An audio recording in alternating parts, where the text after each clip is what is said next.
在日常对话中，我们会用到副词不妨，你知道怎么用吗？我们一起看看吧。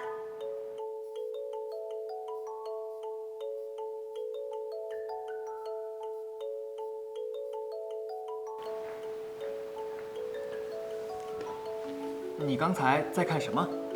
我看了一个关于保护大象和森林的公益微电影。哦，我发现你特别喜欢看跟环保、保护野生动物等有关的东西。以后你不妨考虑一下和环保有关的职业。我也正好有这个想法。我最近看到一个环保组织要选拔志愿者去云南，做一些保护亚洲象的事。这不就是你感兴趣的吗？你不妨试试看。可是我很担心我爸妈不同意，他们一直希望我留在大城市，找一份稳定的工作。你不妨跟他们沟通一下，相信他们会尊重你的选择的。我不是没有跟他们说过我的真实想法，可是我爸每次一听我说想去参加公益组织就发脾气，说我本末倒置。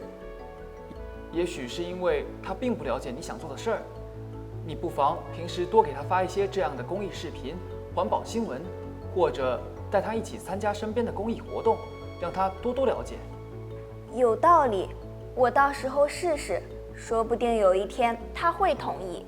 是啊，试试也无妨，坚持就是胜利。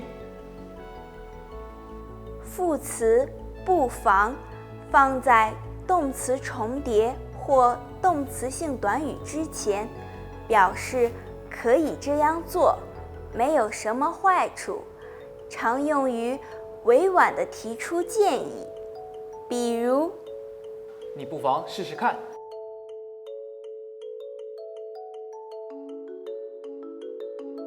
你不妨跟他们沟通一下。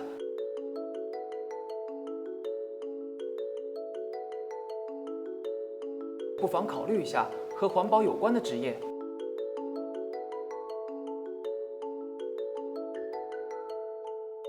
你学会了吗？请跟我读。你不妨试试看。你不妨跟他们沟通一下。不妨考虑一下和环保有关的职业。同学们，你们对保护野生动物感兴趣吗？你参加过公益吗？这样的活动非常有意义。如果你有机会，不妨试试。再见。